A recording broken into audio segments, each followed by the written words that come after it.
Presiden ke-7 Republik Indonesia Joko Widodo kembali belusukan ke daerah. Provinsi Lampung menjadi titik awal safari politik. Duduk di atas singgasana adat Onaca Haji yang berkilau keemasan, kaki kanan mantan Presiden Joko Widodo menginjak kepala kerbau yang disiapkan di atas mampan berbungkus kain putih saat ritual penganugerahan gelar adat kehormatan Baginda Pemuka Bangsa dari 5 kerajaan adat Lampung di Kedaton Keagungan Bandar Lampung. Jokowi juga menerima piagam kehormatan dan keris pusaka.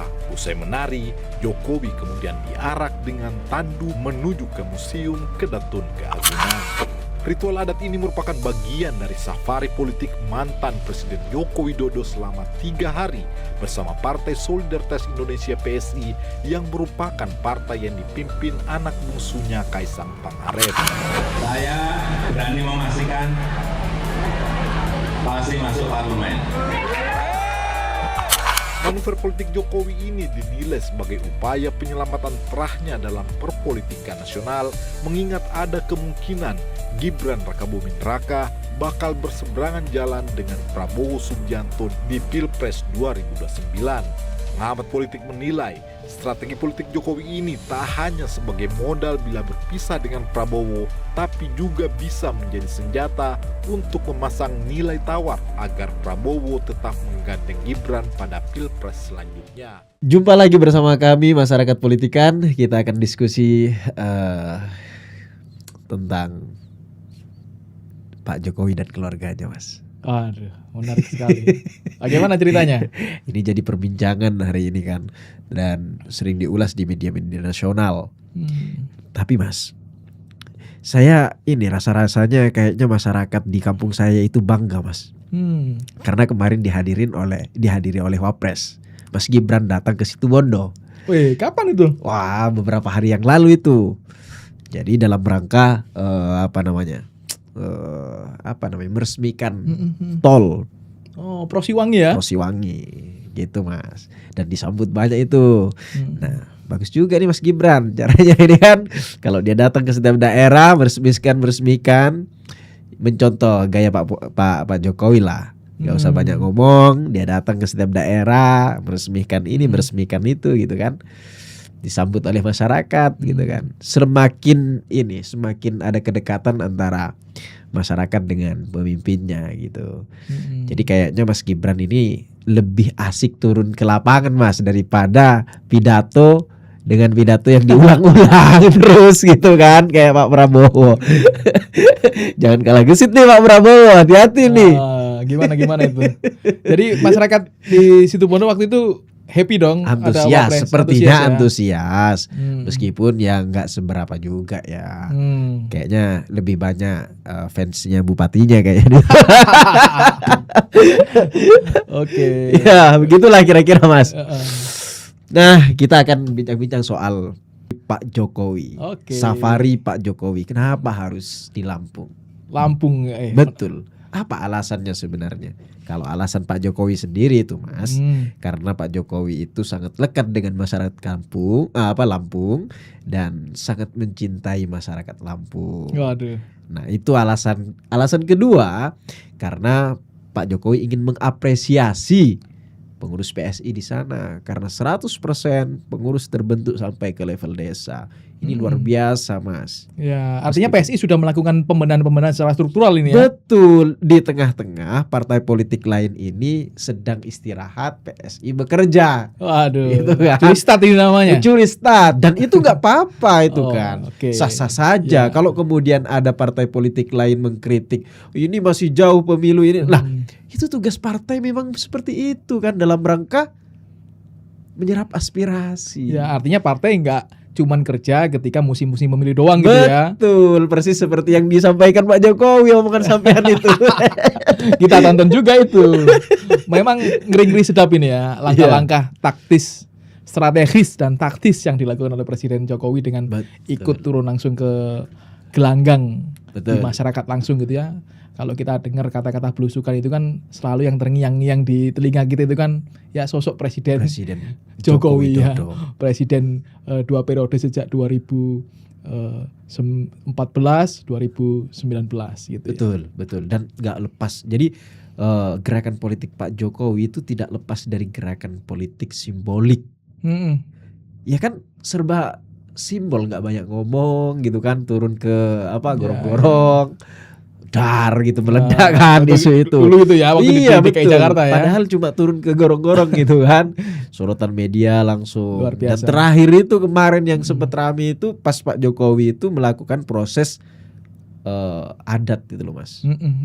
Nginjak kakinya, menginjak kepala kerbau. Jadi tidak hanya nyembelih kerbau tapi juga menginjak kepala kerbau. Apa maknanya itu? Nah, jadi ada banyak orang memaknai itu bentuk perlawanan terhadap partai Pak Jokowi sebelumnya, PDIP.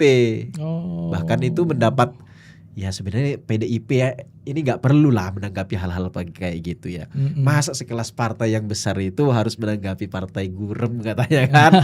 Itu kan gimana kalau menurut sampean itu ya, Mas? Kira-kira PSI memang sekarang sedang berbenah ya, kita lihat ya. Iya. Setidaknya kan ada 3 hal nih yang harus menjadi pekerjaan rumah nih bagi Partai Solidaritas Indonesia setelah mereka bertransformasi ya dari Partai Bunga Mawar kemudian menjadi Partai Gajah. Mereka sudah melakukan rebranding terhadap partainya. Apa tiga hal yang penting itu? Pertama adalah restrukturisasi, penguatan struktur yang ada. Jadi struktur-struktur yang sudah kuat dikuatkan, yang lemah diperkuat. Betul. Nah, itu sudah dilakukan dengan misalnya undangan kemarin di Lampung itu kan salah satu bentuk apresiasi ya terhadap keberhasilan dari pengurus di PSI di Lampung yang berhasil membentuk kepengurusan 100% gitu katanya. Betul, ya. Itu artinya penguatan struktur terjadi tuh di situ.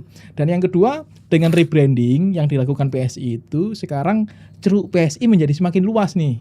Kalau dulu kan identik dengan anak muda. Sekarang kalau gue lihat nggak cuman melulu anak muda doang gitu ya. Artinya segmentasi lebih luas dengan ada politisi-politisi dari partai lain nih yang lompat ke PSI gitu ya. Akhirnya corak warna PSI atau identitasnya kemudian mengalami pelebaran gitu ya dari sebelumnya yang sangat identik dengan partai anak muda. Dan yang ketiga yang tidak kalah penting gitu ya, bagaimana politik pencalekan nanti. Nah, kunci keberhasilan kan kira-kira 3 ini nih, bagaimana strukturnya, kemudian bagaimana segmentasi pemilih, kemudian ketiga bagaimana politik pencalekannya. Toh meskipun realitanya di lapangan struktur organisasi ini ketika proses pencalekan ini hampir kebanyakan tidak berfungsi. Mereka pecah. Iya kan. Kan rata-rata ini pengurus-pengurus partai ini pecah gitu. Pecah karena mereka itu punya sosok figur masing-masing. Jadi setiap anggota di partai itu, misalkan di PSI ya, misalkan PSI yang nyalon itu Grace Natali, Raja Juli Antoni gitu kan. Dalam satu dapil. Nah, pengurus-pengurus biasanya itu terpecah Mas. Ini contoh PSI ya. Dan ini sering terjadi di partai-partai lain. Ketua DPD misalkan, nah itu terafiliasi dengan Raja Antoni, Raja Juli Antoni. Kemudian sekretarisnya atau bendahara umumnya atau wakilnya pengurus yang lain ini terafiliasi dengan Grace Natali. Itu sering terjadi begitu kan, sehingga sering terjadi juga jeruk makan jeruk gitu. Ya begitu kan. Kenyataannya di lapangan begitu. Dan makanya banyak organisasi banyak figur-figur politik itu sering membuat organisasi informal di luar partai, di luar kepartaian. Jadi ada organisasi di dalam organisasi itu Mas. Nah, itu yang sering terjadi dalam politik pencalekan kita itu. Nah, itu yang sebenarnya ingin kemudian dikurangi ya sepertinya dengan cara penguatan struktur yang ada di PSI sekarang gitu ya. Betul. Kalau sebelumnya itu mungkin marak kuat gitu ya, itu yang coba di bendung lewat penguatan struktur supaya struktur ini kurang lebih misalnya memang itu dilema ya. Betul. Misalnya gini, di satu dapil nih misalnya kita anggaplah misalnya dapil DKI Jakarta 3 gitu Jakarta ya. 3. DKI Jakarta 3 ini kan suara PSI termasuk salah satu yang gede nih di Indonesia gitu ya. Betul. DKI Jakarta 3 itu ada beberapa caleg. Nah, suara caleg itu kan nanti akan ditambah dengan suara partai juga. Betul. Nah, pertanyaan kemudian pengurus-pengurus partai itu memberikan suaranya ke siapa? Betul. Apakah nomor urut 1, 2 atau 3? Kadang-kadang itu yang jadi dilema gitu ya. Iya. Sehingga kalau misalnya itu diberi semacam petunjuk oleh Dewan Pimpinan Pusat biasanya coblos partai politiknya gitu ya, supaya netral. Nah, kemudian masing-masing caleg tadi akhirnya bergerak sendiri-sendiri tuh. Bergerak untuk- sendiri-sendiri. Untuk mencari lumbung-lumbung suara yang bisa mereka dapetin. Betul. Supaya nanti mereka yang suara terbanyak, jadi di internal PSI suara terbanyak dia kan yang akan duduk nih. Nah, untuk mengamankan suaranya masing-masing lah. Jadi Betul. memang dengan pola kepemiluan kita hari ini yang proporsional terbuka nih, itu memang membuat pertandingan itu persaingannya cenderung di internal gitu ya. Internal proporsional terbuka ini. Nah, tapi yang menarik kalau kita lihat ya, suara PSI kemarin kan kalau boleh dibilang ada kenaikan ya, meskipun nggak signifikan. Betul, dari 2 juta sekian, 2.600.000 lah ya, naik ke 4 juta Ya, gitu. kalau kemarin kan terakhir 2,8% ya. Betul. Dari 4% kan masih kurang sekitar 1,2% lagi gitu ya. Nah, kemarin peneliti kita sempat nulis juga kenapa nulis karya ilmiah ya, tesis ya, di UI 3. Kenapa Kurang Jokowi lebih kenapa Jokowi effect ini Jokowi effect berdampak terhadap kemenangan Prabowo Gibran, sementara tidak terlalu berdampak ya dampaknya kemenangan terhadap PSI. kelolosan PSI Kelolosan di PSI Senayan. tepatnya, betul. Ada kenaikan suara nih dari 1,9% di tahun 2019, kemudian naik dari 2,8% di tahun 2024 kemarin. Tapi ternyata itu nggak cukup kuat gitu ya untuk mendorong PSI lolos ke Senayan. Betul. Mungkin karena Pak Jokowi belum secara formal masuk ya, atau kenapa kira-kira? Ya, kan kebanyakan ya memang banyak pendapat begitu ya. Karena Pak Jokowi tidak masuk langsung ke struktur dari PSI. Ada yang bilang begitu kan. Ada juga yang bilang karena ya Pak Jokowi sebenarnya nggak punya ikatan yang dekat pada saat itu dengan PSI katanya kan. Apa mungkin orang masih melihatnya sebagai kader PDI? Ya nggak juga sebenarnya sih Mas. Tapi saya melihat justru ini Mas ya. Kenapa ini karena sudah ada penelitian sebelumnya dilakukan oleh kawan kita ya. Tapi saya melihatnya Jokowi efek ini hanya berdampak terhadap pencalonan presiden dan wakil presiden. Kemudian Jokowi efek juga tidak berdampak signifikan terhadap meningkatnya suara partai. Kenapa tidak meningkat? Karena alasan tadi Mas. Alasan bahwa pemilihan hari ini atau masyarakat hari ini itu lebih terpersonalisasi dalam memilih partai. Jadi memilih caleg. Jadi pada intinya kan begini. Untuk lolos suatu partai ke Senayan itu kan harus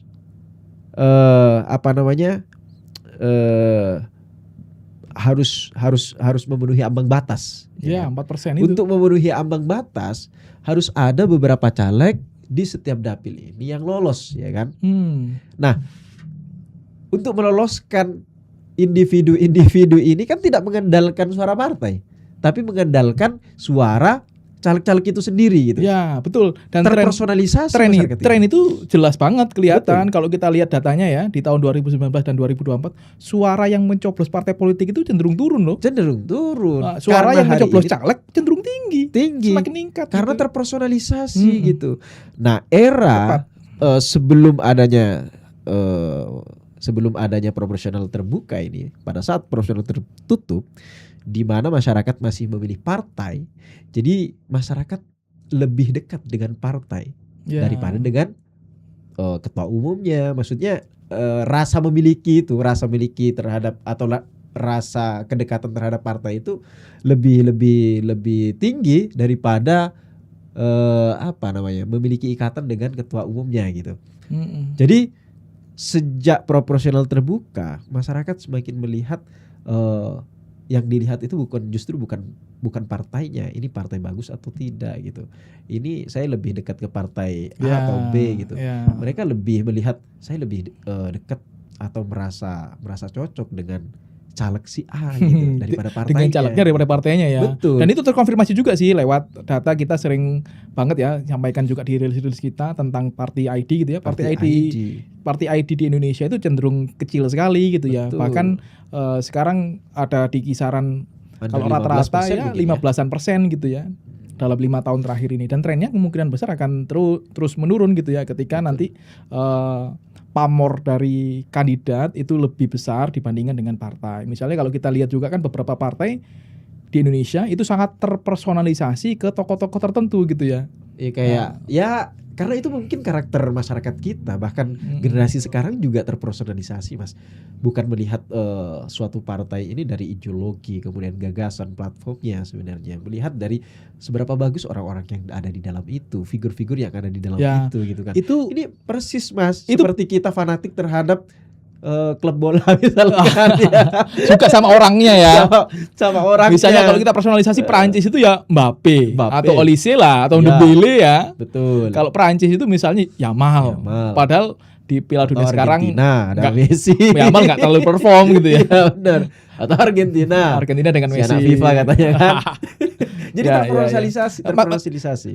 Gue juga melihat hal yang menarik itu ya, bahwa PSI ini mulai agresif nih untuk merekrut orang-orang yang ada dari partai lain, orang-orang dari untuk masuk ke PSI. Nah ini ya bukan hanya gejala unik di PSI ya, tapi di partai-partai lain juga terjadi hal serupa sebelumnya gitu ya. Misalnya ketika Pak SBY dengan Demokratnya waktu memimpin gitu ya, banyak Pak Surya Paloh juga banyak ngambil dari partai-partai lain gitu ya. Betul. Tapi PSI ini kan cukup agresif ya dibandingkan partai-partai lain hari ini. Betul. Mereka melakukan, kalau istilah bolanya mungkin ini transfer marketnya lebih panas. Betul. Yang mau masuk ke PSI. Sudah pas, Mas. Apa memang Pak Jokowi jadi magnet sih untuk orang-orang masuk ke PSI? Ya itu kan sering saya sampaikan bahwa ya Pak Jokowi memang magnet PSI hari ini gitu. Bagi tokoh-tokoh publik, bagi tokoh-tokoh masyarakat gitu ya. Tapi bagi masyarakat akar rumput saya pikir belum inilah ya. Ya meskipun ada pengaruhnya, efeknya masih ada, tapi tidak sebesar pada saat dia menjabat sebagai presiden tentunya kan. Karena sekarang presidennya Prabowo Subianto gitu ya. Sudah beda ini pengendali. Pak Prabowo sudah punya instrumen yang cukup lengkap juga kan dalam mengoperasikan politiknya di tahun 2000 atau kepentingan politiknya di tahun 2029 nanti kan. Kalau kita lihat nih ya lebih dalam, gimana sih kira-kira nanti peluang keberlanjutan ya Prabowo Gibran untuk 2029 ini? Kalau Pak Prabowo sendiri kan tergantung keberhasilan programnya, Mas. Kalau programnya nggak berhasil, kata beliau kan beliau nggak bakal maju lagi gitu kan. Kalau Pak Prabowo ini menepati janjinya. Jadi ini lampu hijau buat wakil presiden ya. Wakil presiden. Makanya saya justru melihat Pak Jokowi ini melakukan safari bukan untuk PSI, Mas. Oh iya. Gitu ya. Tapi untuk Mas Gibran. Untuk kepentingan Mas Gibran di 2009, penguatan basis elektoral Mas Gibran di 2029, di mana Pak Jokowi hari ini telah melakukan atau merajut ulang simpul-simpul yang sudah dibangun beberapa tahun sebelumnya atau pada saat Pak Jokowi memiliki pengaruh ya. Gitu ya. Nah itu untuk Mas Gibran sebenarnya. Karena kenapa, Mas? Safari Pak Jokowi ini saya pikir tidak memberikan dampak yang sangat signifikan terhadap elektabilitas PSI nantinya gitu. Ya saya seperti yang saya katakan tadi, proporsional terbuka ini lebih cenderung pemilih itu lebih cenderung melihat sosok figur dalam memilih caleg gitu. Tapi kan gue lihatnya gini ya, pencalonan presiden dan wakil presiden yang mendatang kalau putusan MK ini benar-benar diberlakukan gitu ya, secara kafah ya, terutama dalam konteks presidensial threshold itu ya, bahwa partai politik peserta pemilu lah nantinya di 2029, entah siapapun nanti partai politik peserta pemilu, dia berhak mencalonkan presiden dan wakil tanpa ambang batas 20% bla bla bla yang kemarin itu gitu ya. Artinya Pilpres 2029 akan meriah nih gitu. Akan meriah. Kalau misalkan ya ini kan Mas Gibran ini melekat dengan Pak Jokowi kan ya. Kemudian Mas Gibran diusung oleh PSI. Nah, jadi itu tuh. Ini ketiga-tiganya tiga rangkai ini saling melekat ini. PSI akan mengalami signifikansi kenaikan suaranya secara elektoral karena ada Mas Gibran sebagai capres di sana ya kan. Tentu ini ada efek koktail efeknya lah. Tapi kan kalau Pak Presiden Prabowo nggak maju lagi. Kalau Pak Prabowo nggak maju lagi, kalau Pak Prabowo maju lagi nih, bisa jadi bareng, bukan pilihan yang ini juga ya, bukan pilihan yang tidak rasional juga, masuk akal juga nanti. Masuk akal juga. Kalau masih lanjut ya kemungkinan untuk menang di 2034 lebih gede lagi dong. Tapi saya pikir kenapa harus bersama-sama lagi di 2029 nanti Pak Prabowo sama siapa sama Mas Gibran ini. Lebih-lebih Pak Jokowi masih punya pengaruh yang punya efek lah, efek elektoral yang cukup bagus ya, cukup baik ya. Kenapa harus bergabung kalau dia bisa mendorong anaknya sendiri gitu kan? Nah ini kata siapa itu ya? Rahat itu Mas. Dia bilang ini yang disebut sebagai privatisasi personalization. Personalisasi yang sangat privat gitu kan. Jadi Pak Jokowi ini sedang membangun identitas politik keluarganya lah. Ada Mas Gibran di calon presiden mungkin nanti, atau calon wakil presiden tetap ya kan. Ada PSI ketua umumnya Mas Kaisang. Ya kan? Ini jangan lupa juga Gubernur Sumatera Utara. Gubernur Sumatera Utara. Mas Bobi Nasution. Yang keras itu. Itu kan. Jadi sedang membentuk dinastinya nih sekarang. Kan sudah sering kita bahas soal dinasti itu ya kan. Semakin menarik memang. Sampai bosan kita bahas dinasti itu.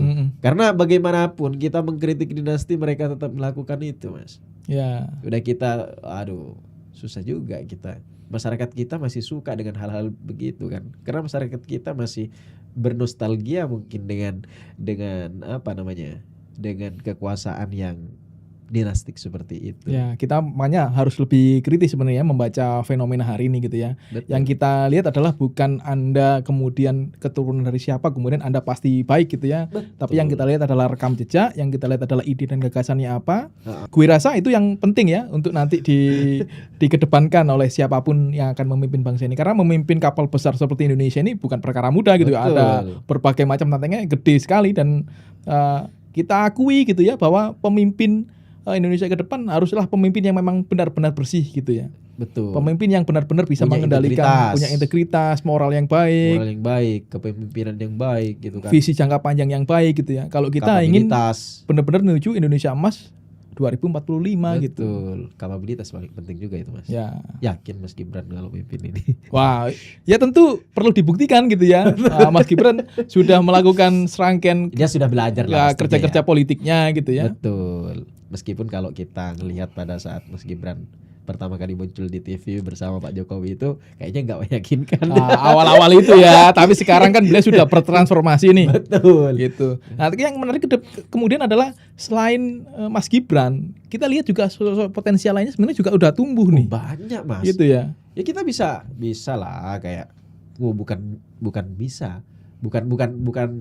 bisa biasa saja gitu. Ini bisa banget ini. Bisa banget ya. Mas AHY. Wah, itu sosok pemimpin yang punya partai dan bisa maju kalau bisa keputusan maju sendiri, MK itu ya nanti. Kan? Kalau memang putusan MK ini sudah jadi keputusan politik yang final dan mengikat ya. Tapi kan putusan MK memang putusan ya, di sisi lain kita juga melihat banyak pimpinan-pimpinan partai politik yang punya ambisi lah. Punya ambisi untuk menuju ke sana gitu. Betul. Ya. Betul. Ada Bang Bahlil, Hadalia, Caimin, kemudian ini Zulkifli Hasan juga. Zulkifli Hasan. Makanya mereka sering menyampaikan bahwa untuk urusan wakil presiden kita bicarakan nanti gitu kan. Tapi yang menarik yang Banteng ini. Gen Banteng ini ada banyak sosok-sosok juga yang potensial nih kalau gue lihat ya. Misalnya kalau sekarang adalah Pramono. Ya betul Mas Pramono Anung. Betul. Meskipun kerjanya ya relatif jarang tersorot ya, tapi di sisi lain positifnya adalah jarang juga melakukan blunder-blunder politik. Betul. Yang kemudian kontraproduktif gitu ya. Dan relatif pikir, Jakarta di bawah Pramono meskipun ada pro dan kontra ya, tapi relatif stabil jalannya pemerintahannya. Betul. Gitu. Dan saya pikir Pak Pramono ini bisa diterima di elit politik manapun ya. Ya. Di Pak Jokowi saya pikir bisa diterima. Jadi banyak banget ya list-list kalau kita bikin list gitu ya. Iya. Tapi kita belum lihat lah ada yang memang belum waktunya juga, apa terlalu dini sekarang untuk membicarakan Pilpres. Tapi kalau kita lihat sih naga-naganya ini nggak terlalu lama juga lah. Betul. 2027, 2028, 2029. Dan memang momen hari ini itu momen yang sangat tepat untuk melakukan konsolidasi politik, Mas. ya jaraknya masih terlalu jauh ya, seperti yang dilakukan PSI lah. Setidaknya kan ada bunyi-bunyian yang terus dimunculkan meskipun itu nggak tahu gimmick atau enggak ya. Supaya melekat ya di minimal yang melekat di telinga masyarakat, di memori kolektif masyarakat itu kan. Itu saya pikir ini ya kayaknya Pak Jokowi ini juga mau melakukan safari ke daerah-daerah lain ini Mas. Di mana nih bocorannya? Ada di mana aja kira-kira? Nah, kalau sesuai yang disampaikan tadi itu saya baca siapa? Bang itu loh Mas. Yang pernah Lestari Barus? Bukan, yang muda. Yang pernah diskusi bareng sama saya, kok bisa lupa saya itu. Valdo Maldini? Dia bilang Pak Jokowi sebentar lagi itu mau ke NTT. Setelah salah satu lumbung juga itu bagi PSI. Betul, setelah NTT ke Jawa Barat. Tapi Mas, ngomong-ngomong soal lumbung PSI, ya tapi NTT memang lumbung PSI ya kan, salah satunya ya. Tapi Mas, kalau memang saya masih belum terjawab ini dari sampean kayaknya, kenapa Pak Jokowi harus memulai dari Lampung? Padahal Lampung ini kan kalau kita lihat dari tingkat loyalitas masyarakat terhadap Pak Jokowi itu ada di sekian, berdasarkan hasil exit poll kita itu kan, data-data yang sering kita diskusikan itu ada di urutan ke-9 kalau nggak salah. 8 ya? 64%. Ya, itu masih ada yang lebih tinggi lah dibandingkan ada yang lebih tinggi dari Lampung. Ada Kalimantan Timur, ada Bali gitu kan, 80. Jawa Tengah juga ya. Iya, 83%, Bali sekitar 82% apa gitu ya. 81% Kalimantan Tengah. Gitu. Ada Jawa Tengah juga. Nah, kenapa harus ke Lampung gitu?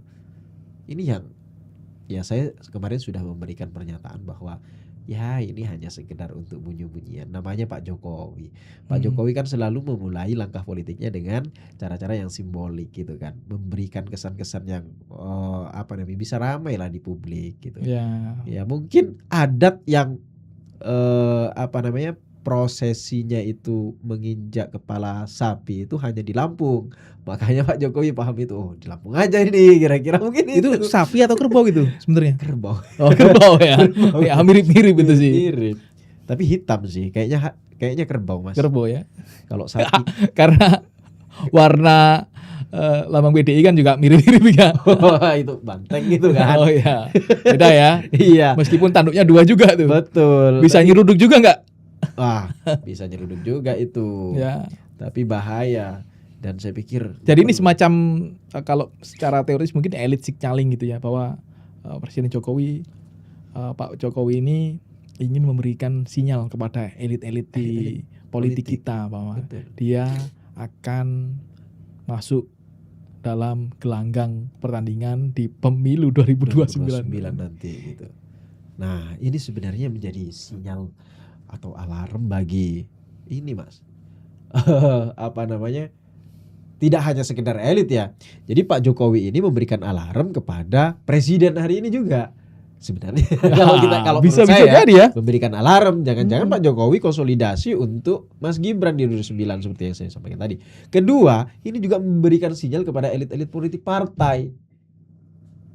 Pak Jokowi memang betul-betul bekerja untuk PSI gitu. Jadi ada dua inilah alarm yang perlu diperhatikan. Kecuali elit-elit politik ini tidak menganggap Pak Jokowi sebagai sesuatu, atau gerakan Pak Jokowi tidak dianggap sebagai gerakan yang sangat berbahaya, gerakan politik Pak Jokowi ini. Ya, kalau dilihat sih harusnya memang ini ya sebagai satu langkah gitu ya. Ini harusnya tidak menjadi lagu Nina Bobo ya buat partai-partai lain. Partai-partai lain harusnya juga mulai melihat bahwa oke, kita nggak cuma kerja ketika musim-musim pemilu doang nih. Kita juga bekerja dalam kondisi tidak pemilu gitu. Artinya mereka juga melakukan konsolidasi, mulai turun di lapangan gitu ya. Tapi memang pemberitaan yang ada akhir-akhir ini cenderung melihat gerakan dari partai-partai non-parlemen yang sekarang mulai bergerak gitu ya. Karena mungkin mereka harus mulai menata struktur itu ya, karena nanti kan ada verifikasi yang dilakukan oleh KPU tuh kepada mereka supaya mereka bisa menjadi peserta pemilu di 2029. Betul. Dan Pak Jokowi saya pikir ini gentleman, Mas. Jadi terus terang dia kalau ingin membesarkan PSI. Nah, cuman kita kan kalau gentleman ya harusnya masuk dong cara formal. Ini kalau kita tunggu-tunggu nggak masuk-masuk ini. Kita tunggu-tunggu ya, nggak masuk-masuk ya. Benar. Tapi gini, Mas. Di tengah-tengah partai lain yang melakukan konsolidasi juga ya. Konsolidasi mungkin ke tiap daerah, ada juga mungkin Partai Demokrat ya kan, sering datang Golkar, datang juga ke daerah-daerah gitu ketua umumnya. Tapi Pak Jokowi ini memang terus terang gitu. Satu hal yang mungkin menurut saya ini menjadi kekurangan bagi Pak Jokowi. Iya, bukan kekurangan juga ya, atau mungkin ini bagian dari strategi Pak Jokowi, Mas, untuk mengelabui presiden. Alasannya aja dia kan bergerak untuk PSI. Oke, ada udang di balik batu. Ada udang di balik batu, makanya hati-hati aja. Kayaknya kita udah ini, Mas, terlalu melambung-lambung ini kita pembahasan kita soal PSI. Dan mudah-mudahan penonton gak bosan ya dengerin soal PSI. Enggak lah, ini kan. Atau jangan-jangan kita dengan terus membicarakan PSI kita turut andil menjadi influencer PSI. Nah, kita kan kita kan sesuai dengan slogan Politika Riset Angkatan yang elevating the demokrasi. Betul. Jadi kita perlu terus-menerus memperkuat demokrasi kita dengan cara bagaimana memperkuat partai politik supaya dia punya peran sentral dalam demokrasi gitu ya. Betul. Termasuk di sini adalah seluruh elemen lah dalam konteks sistem politik kita gitu ya, harus diperkuat, termasuk juga warga negara gitu ya sebagai bagian dari stakeholder politik yang utama. Jadi kita dalam memilih pemimpin itu harus benar-benar berdasarkan rekam jejak, ide, gagasan, dan visi untuk Indonesia 2045 mendatang. Mungkin itu saja ya, Mas ya. Kita akhiri aja diskusi kita kali ini. Kita sambung besok dengan pembahasan yang berbeda. Kalau ada topik-topik yang menarik untuk kita bahas tentang seputar politik-politik elektoral tentunya. Dan selamat bagi PSI sudah diberikan dukungan yang powerful dari Pak Jokowi. Luar biasa. Oke, terima kasih. Saya Fata. Faris Widiatmoko. Sekian Masyarakat Politikan. Assalamualaikum warahmatullahi wabarakatuh.